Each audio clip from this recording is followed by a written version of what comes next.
Olá, irmãos. Deus abençoe. Eu gostaria de compartilhar a palavra com os irmãos, algo que Deus tem trazido no meu coração. E eu quero começar lendo com vocês Mateus capítulo 5, verso 13, que diz assim: Vós sois o sal da terra. Ora, se o sal vier a ser insípido, como lhe restaurar o sabor? Para nada mais presta, senão para, lançado fora, ser pisado pelos homens. Vós sois a luz do mundo. Não se pode esconder a cidade edificada sobre um monte, nem se acende uma candeia para colocá-la debaixo do alqueire, mas no velador, e alumia todos os que se encontram na casa. Assim brilhe também a vossa luz diante dos homens, para que vejam as vossas boas obras e glorifiquem a vosso Pai que está nos céus. Essa passagem aqui está dentro do conhecido Sermão do Monte, quando Jesus falou aos seus discípulos e falou ali à multidão, e ao final desse discurso, todos ficaram maravilhados de como Jesus falava com autoridade, como que a palavra que ele pronunciava, como que esse sermão ali impressionou a todos pela força, pela forma como ele veio, que era diferente de como pregavam os escribas e os fariseus na época. E esse trecho ele vem logo depois de Jesus ter falado as conhecidas bem-aventuranças, né? Ele começa falando: bem-aventurados, felizes são os humildes, felizes são os que choram, os mansos, os que têm fome e sede de justiça, os pacificadores, os limpos de coração, os misericordiosos, aqueles que são perseguidos por causa da justiça. Então, logo após ele falar aí, né, qual é a felicidade do reino de Deus, quem são os felizes, muito diferente da felicidade que o mundo prega, que o mundo enfatiza, né? O mundo coloca que felizes são os ricos, felizes são os abastados, felizes os que têm as suas casas muito bem fechadas, que têm seus planos de saúde, têm sua Netflix, têm aí uma série de coisas, né, que são os confortos dos dias de hoje e que dão ao mundo, que dão às pessoas uma segurança. Mas Jesus ele vem falar de um outro reino, e ele traz essa identidade de quem são os bem-aventurados, quem são os felizes. E depois vira para os seus discípulos e fala: olha, vocês são sal da terra, vocês são a luz do mundo, vocês é que vão fazer a diferença nessa sociedade. Se não for através da igreja, se não for através de vocês, se não é movidos por este espírito que é diferente do espírito do mundo, o mundo vai estar em trevas constantemente. Vocês são a luz. Vocês é que são o sal. Vocês é que vão fazer a diferença. Vocês é que vão trazer nessa sociedade equilíbrio. O sal, ele está aí, né? Ele tempera, ele traz o gosto, deve ser colocado em equilíbrio. E sem a igreja, sem a presença da igreja na sociedade, a sociedade está desequilibrada. A sociedade vai de mal a pior se não tiver a presença da igreja. E vocês são o sal da terra. Vocês é que vão trazer esse equilíbrio. Tira a igreja de uma sociedade, tira a presença da igreja, e você vai ver quanto essa sociedade cai em trevas, em desequilíbrio. A igreja, ela tem na sua essência, no seu DNA, a palavra de Deus, a lei de Deus. A lei de Deus estava escrita nas tábuas de pedra, elas estavam lá, mas chega um momento que, pelo Espírito Santo, Deus vem e coloca isso dentro dos corações. Então, no centro da igreja, no centro dos corações, está a lei de Deus. Se você tirar a igreja, você está tirando esse referencial dos céus na terra. Você está tirando esse reino dos céus na terra. E ao longo dos tempos, a sociedade, por várias vezes, a igreja, quando ela não tinha a sua expressão, ou a igreja foi para o deserto, ou a igreja foi para os monastérios. Quando ela abandonou a sociedade, ou quando a sociedade expulsou a igreja de alguma forma, atrocidades aconteceram. Então, a presença da igreja, ela traz aí, né, esse diferencial. E bem-aventurados os que trazem paz na terra. Bem-aventurados os que têm fome e sede de justiça. Bem-aventurados são os que trazem a misericórdia de Deus para a terra. Então, a igreja, ela tem aí essa expressão por causa da sua essência na palavra de Deus. Por isso que o tema dessa mensagem, dessa ministração, eu quero falar um pouco, é sobre a igreja além da igreja. Como ser igreja além da igreja, além dessa expressão da igreja do culto. Como ser a igreja que vai adiante. Tem a expressão da igreja congregação, que se reúne, que cultua a Deus. Tudo isso é legítimo, tudo isso faz parte da expressão da igreja. Mas a igreja, ela é além dessa expressão coletiva do culto. Então, como ser igreja nos dias de hoje? E o que será que Deus está querendo nos falar nesse tempo? Então, estas perguntas, esses questionamentos, muitas pessoas estão fazendo, muitos grupos estão diante de Deus, falando, Senhor, o que o Senhor quer falar conosco? E uma das coisas que eu tenho pensado nesses dias, eu quero colocar aqui como um primeiro ponto nesse pensamento, é que Deus parou a igreja, porque a igreja já estava parada. Deus parou com essa expressão do culto. Deus permitiu esta parada. Porque, num certo sentido, a igreja já estava parada. Eu penso que um dos fatos de nós como igreja, estou falando no sentido coletivo, talvez não seja a sua realidade pessoal, mas um dos motivos de estarmos tranquilos com essa parada da igreja é pelo fato de que nós já estávamos parados mesmo. Tem o sentido, não, nós somos ajuizados, nós seguimos as autoridades, sabemos dos riscos, tudo isso é real, tudo isso é legítimo. Mas, lá no fundo, um dos sentidos desse basta, dessa igreja que parou, é porque, no fundo, ela estava parada. Pensa, se a presença de Deus estivesse de forma abundante no meio das nossas reuniões, se houvesse um ardor, um fervor nos corações, se os encontros dos irmãos diante de Deus fosse ali aquela presença santa, aquele ambiente da glória de Deus, você acha que nós teríamos parado? Você acha que teria sido facilmente parado, calado esta expressão da igreja, essa expressão do encontro, essa expressão dos irmãos interagindo em amor? Não teria parado. Teria aí tido outros desdobramentos, ou se tivesse parado, estava acontecendo um sofrimento geral, um choro, uma necessidade de retorno, buscando outros caminhos. Mas o fato é que parou porque já estava parado na sua essência.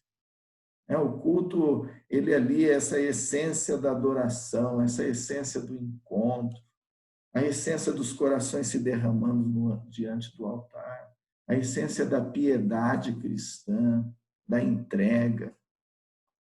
Quanta carnalidade não se vê no meio da igreja, para diversos lados, seja no sentido de carnalidades que vá para o lado da soberba humana, quanto para o lado das fomes, dos apetites, do sexo, da prostituição.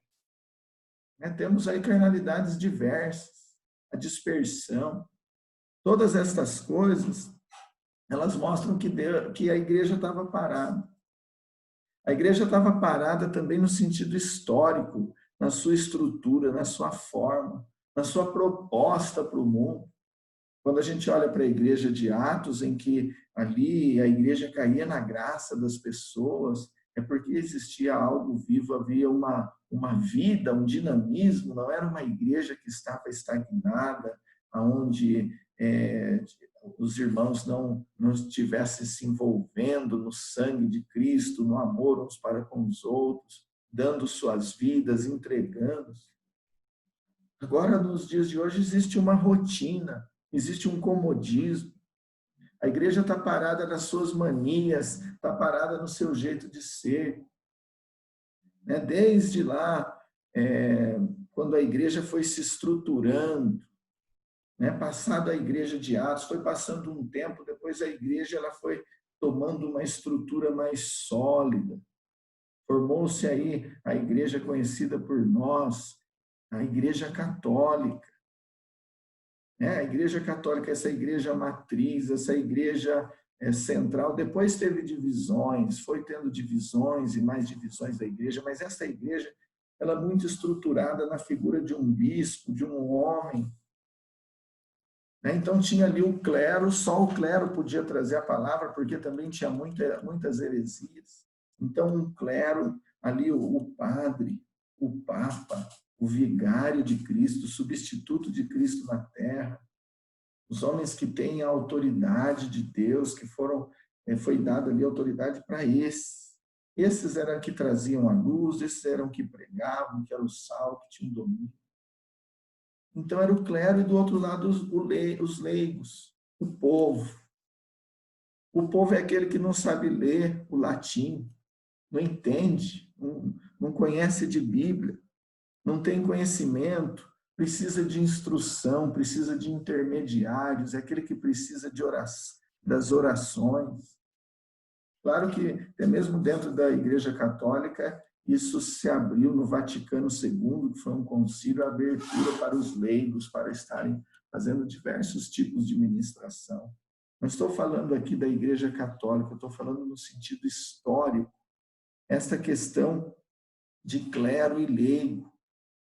Aí depois vem a Reforma Protestante, e no centro da Reforma é que o Papa ele não é absoluto, são todos são sacerdotes, e a palavra deve chegar a todos, então traduzir-se a Bíblia nos diversos idiomas, para todos terem acesso à palavra. Mas quando chega hoje, irmãos, qual é o resultado, qual é o fim, aí aonde nós estamos em relação a essa Reforma Protestante? Temos a Bíblia em diversos idiomas, nós temos diversas versões da Bíblia, mas toda essa tradução, mas será que a Bíblia não é para nós hoje como o latim? As pessoas também não leem a Bíblia, as pessoas não se aprofundam na palavra, não amam, não se envolvem com a palavra, não trazem essa palavra do papel para o coração, para a vida própria. É uma palhaçada hoje em dia, o tanto que se tem de Bíblia, a beleza do que foi aí a reforma, o que aconteceu, mas chega hoje em dia 10 horas de mídias sociais na internet e 5 minutos de Bíblia diária. Então a gente vê que a igreja está parada. Depois nós temos a reforma do Espírito, Pentecostes, século passado, Deus se derramando aí, as línguas estranhas, movimento pentecostal, quebrou a estrutura, se deu uma estagnada, veio quebrar essa estrutura, o Espírito tomava qualquer irmão dentro da congregação, levantava em dons, levantava em profecias, um tem salmo, outro tem hino, outro tem palavras ali em outras línguas, o outro tem interpretação, mover, liderança do Espírito Santo, liderança carismática. Que maravilha foi isso durante um tempo, mas hoje também o que sobrou? Como que está hoje? Hoje também tem seus ícones, também tem os irmãos da porção dobrada, aqueles conferencistas que vai trazer o irmão fulano de tal, lá não sei da onde, daí vem juntar.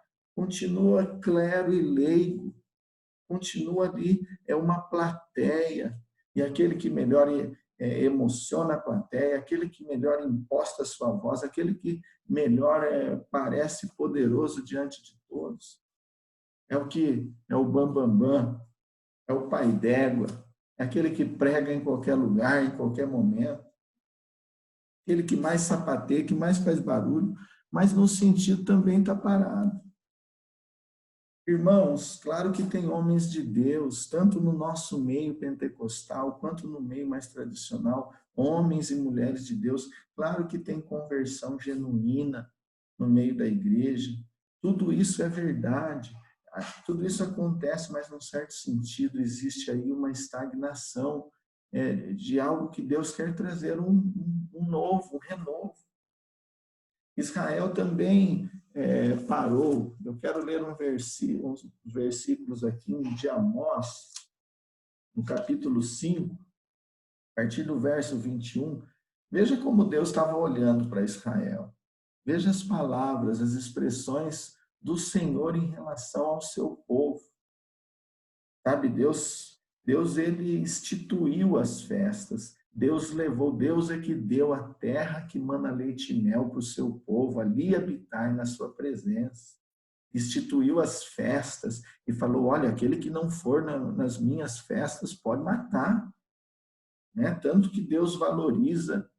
Mas só que chega num momento, Deus está falando assim, ó, aborreço, desprezo as vossas festas e com as vossas assembleias solenes não tenho nenhum prazer. E ainda que me ofereçam holocaustos e as vossas ofertas de manjares, não me agradarei deles, nem atentarei para as ofertas pacíficas de vossos animais cevados. Afasta de mim o estrépito dos teus cânticos, porque não ouvirei as melodias das vossas liras. Antes corra o juízo como as águas e a justiça como o ribeiro perene. Apresentaste-me vós sacrifícios e ofertas de manjares no deserto por 40 anos, ó casa de Israel. No verso 27 ele fala, por isso vos desterrei para além de Damasco, diz o Senhor, cujo nome é Deus dos exércitos. Sabe? Por essa mistura, por isso que está acontecendo no meio de Israel, eu desterrei vocês, ou seja, eu parei. Deus falou assim, ó, eu aborreço, desprezo as vossas festas. Deus estava falando, dentro de vocês pararam comigo. Dentro de vocês estão fazendo aí, vocês estão assim, ocos, não tem o verdadeiro sentido do encontro, da festa. Então, aborreço. É quando vocês cantam, quando a lira de vocês faz barulho, isso me irrita, porque eu estou cansado. Então, irmãos, eu penso que, num certo sentido, a igreja parou porque já estava parada e Deus assim permitiu. Então, a gente precisa ir nesse tempo em que Deus parou, daqui a pouco vai retornar. Mas eu acho que a gente precisa trazer uma reflexão para dentro de nós, um desejo de que venha novamente a andar o plano de Deus na terra, aquilo que Ele quer realizar hoje.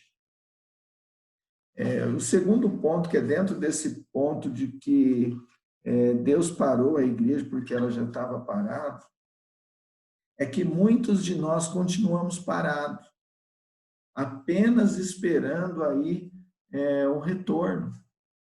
Estamos apenas esperando que as autoridades liberem, que o pastor decida abrir a igreja, apenas esperando isso. Parece que não caiu a ficha ainda. E uma boa parte da igreja, ela está assim. Ela está nesse ponto. Apenas esperando o retorno do mesmo, do que era antes, da forma como as coisas aconteciam antes. Sabe, como igreja local, nós Temos aí, tem a questão da responsabilidade, tem o entendimento de que a gente deve estar seguindo as autoridades, é claro, irmãos. Mas o nosso receio de voltar é simplesmente voltar sem ter ouvido Deus nesse tempo, ou sem ter dado lado à voz de Deus, ao que Deus está falando nesses dias. De ter ficado aí com um comichão nos ouvidos e não dado ouvido ao que Ele está falando sobre os nossos dias atuais. Sabe, Deus tem falado ao nosso coração. Deus tem falado sobre esse tempo. Ele tem falado de algumas bases, algumas coisas que Ele quer restaurar na nossa vida pessoal, nas casas, nas famílias. Por isso que essa igreja, ela é igreja além da igreja, tem que ser. Porque se não for a igreja, se a igreja não for além da igreja, ou seja, além do culto lá, para Deus não faz sentido. Deus fala, é melhor parar. Se não for abrir o coração para a minha obra, para o que eu quero fazer nesses dias, é como se Deus está falando, né? Como Ele falou para o povo, lá no deserto, vocês tiveram que ficar fazendo oferta para mim, por acaso? Você acha que eu preciso? Que Deus precisa de sangue de boi, que Deus precisa dessas coisas? Claro que não. E você acha que Deus pode fazer malemar aí, mas você acha que Deus tem tanta necessidade assim de que a gente fique se juntando e fazendo o culto ali? Se o coração não está envolvido? Então, o nosso medo, o nosso receio é um retorno que vai ser só para mascarar aí a falta no nosso coração da vida cristã autêntica, do amor ao próximo, do altar individual, daquilo que Deus quer fazer na família. Voltar simplesmente pelo medo do silêncio de Deus no coração. Não vamos voltar para lá, a gente precisa. Não, irmãos, a gente quer voltar, a gente quer congregar, sim. A gente quer se encontrar novamente com os irmãos, mas a gente tem lição de casa para fazer e tem que ver essa igreja além da igreja. Essa igreja que começa no nosso lar. Sabe, Deus, eu coloquei aqui até como um terceiro ponto, que Deus sempre tem um convite para a sua graça. Deus ele está sempre nos convidando a um retorno. Eu acho que esse tempo é um alerta, é um chamado de Deus falando, olha, para um pouco aí e volta para mim. Né? Ele sempre tem um vinde. Né? Vinde, voltemos ao Senhor. Lá em Isaías, no capítulo 1, verso 18, fala assim, ó, vinde, pois, e arrazoemos, diz o Senhor, ainda que os vossos pecados sejam como a escarlata, eles se tornarão brancos como a neve. Se quiserdes e me ouvirdes, comereis o melhor desta terra. Ou seja, se vocês quiserem, ó, não vou tirar vocês, não vou desterrar, não vou parar, mas basta vocês voltarem o coração. É o convite de Deus à restauração da fé, o voltar a ser a igreja além da igreja. Como muitos dizem, além das quatro paredes, além daquele momento apenas. E essa lição de casa, a gente tem que estar entendendo, né, o chamado de Deus, chamado gracioso de Deus, para você parar, ir para o teu quarto, encontrar com Ele, sair dessa agitação. Talvez você não consiga, não esteja conseguindo ir neste lugar secreto, porque você está tão envolvido com o celular que tem muito barulho, tem muito agito na tua alma, está desestabilizado. Talvez os nossos filhos estejam nessa desestabilização e precisa voltar. Sabe, não despreza essa igreja que começa dentro do teu quarto, que começa dentro da tua casa. Essa experiência atual que Deus está te dando, que Deus está querendo te dar, que Deus está nos proporcionando. Relacionamento, vínculos familiares, esse encontro de gerações, esse retorno do coração dos pais aos filhos e dos filhos aos pais, sabe? Quebrar com coisas que estão acontecendo fora das casas, que têm roubado o coração dos filhos, os pais saberem se converter, voltar. Os filhos precisam de milagres. Milagres precisam acontecer dentro dos lares. Encontrar os amigos na fé, encontrar a verdadeira aliança.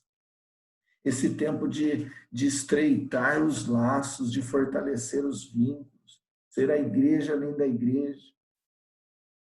E isso, irmãos, também envolve o chorar com os que choram. Isso envolve você dar a sua vida, você repartir o seu pão, você se envolver com o próximo.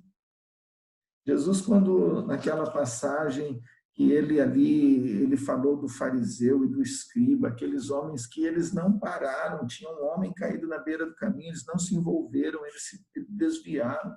Jesus ali estava trazendo essa figura, ele estava julgando essa religião exterior, estava julgando essa religião que é simplesmente do templo, do ritual, das programações litúrgicas, mas que era ali insensível com a realidade ao redor. Vamos abrir os nossos olhos nesses dias para a realidade que está ao nosso redor. Vamos estar atentos que Deus está nos chamando hoje para ser igreja além da igreja. Não ficar com os olhos só, como que está lá a igrejinha formada ali, o nosso olho ali, esperando acontecer algo naquele lugar, não. Tem coisas acontecendo ao nosso redor. Olhe os campos. Levanta os olhos, olhe os campos. Quantas pessoas necessitadas nesses dias. Quanta gente precisando de uma palavra de conforto, uma palavra de fé, uma palavra de ânimo. Quantas pessoas nesses dias precisando simplesmente de uma ligação. Quantas pessoas não estão precisando da metade da tua porção de arroz e feijão.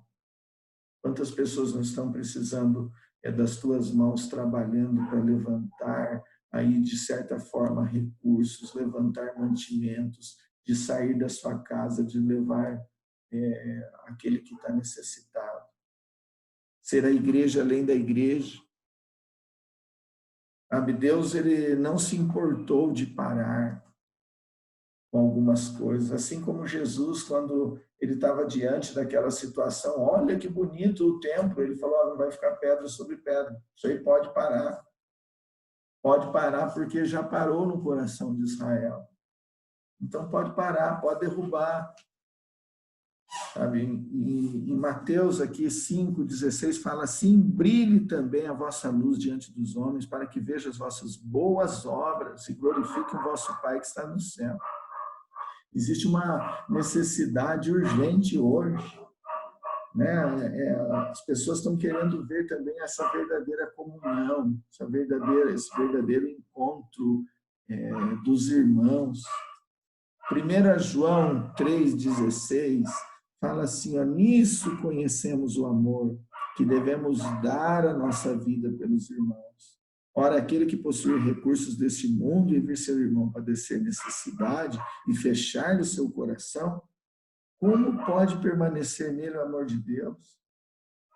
A igreja, além da igreja, existe no coração, ela existe entre os irmãos, ela é nutrida no dia a dia, ela é orgânica, ela não é uma organização, ela é o corpo de Cristo, Cristo cabeça, nós os membros bem ajustados, ela não é aí uma instituição, sabe? Coisas extraordinárias, elas já estão acontecendo nesse tempo, e Deus ainda quer realizar mais, mas basta aí nós darmos ouvidos e estarmos aí acordando, despertos àquilo que Deus está fazendo. Sabe, eu conheço alguns grupos de irmãos que oravam, grupos pequenos, mas nesse tempo agora estão se encontrando por lives, e o que era grupo com 10, 12 pessoas, hoje tem 70, 80 pessoas orando junto de madrugada. Deus está fazendo algo além da igreja, algo além daquilo que a gente está acostumado a ver. Lideranças do Brasil, lideranças do mundo estão se aproximando, estão inquirindo de Deus, querendo ouvir, Senhor, o que o Senhor está querendo fazer nesse tempo? Homens de Deus se aproximando, uma igreja além da instituição, sabe, sendo igreja além da igreja tradicional que nós estamos acostumados, cada uma no seu quadradinho fechado, está tudo certo. Aí Deus vem e fala assim, não está tudo certo, não. Vamos mexer um pouco nisso daí. Penso que até mesmo na cidade, Deus está mexendo com as igrejas na cidade. A gente tem que dar ouvido, principalmente as lideranças. Não é que a gente vai reunir num lugar só, não é que a gente vai ser uma igrejona que o mundo vai ver, não é isso.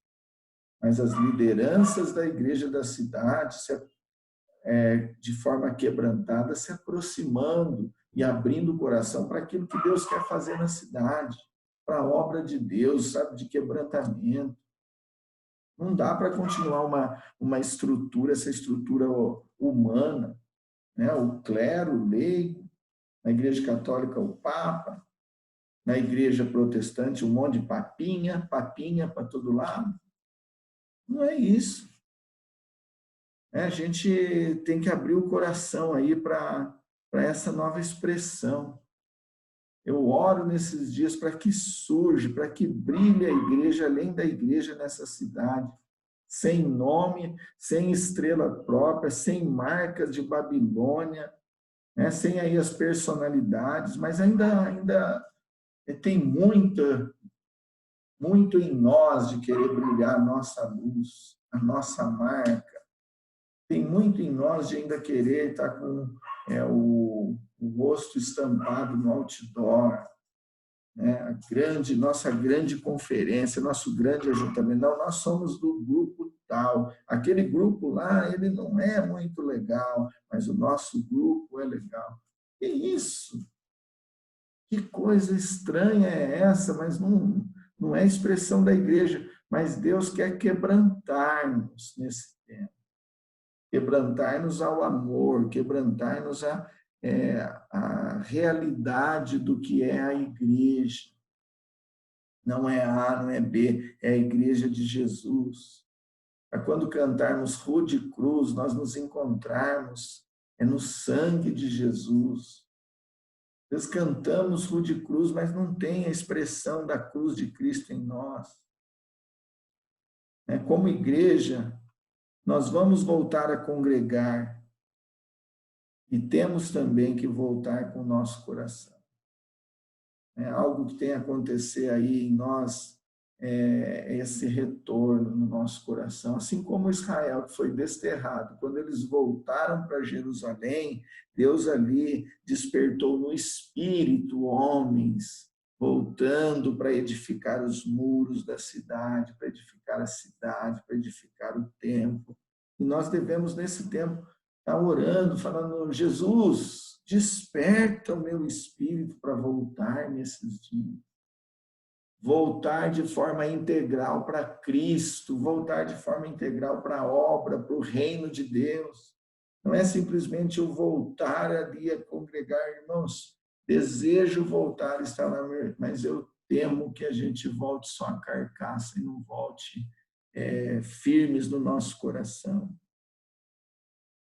Temor, né? Um temor no nosso coração. Em Abacuque 3:2 fala assim: aviva a tua obra, ó Senhor, no decorrer dos anos, e no decurso dos anos, faze-a conhecida.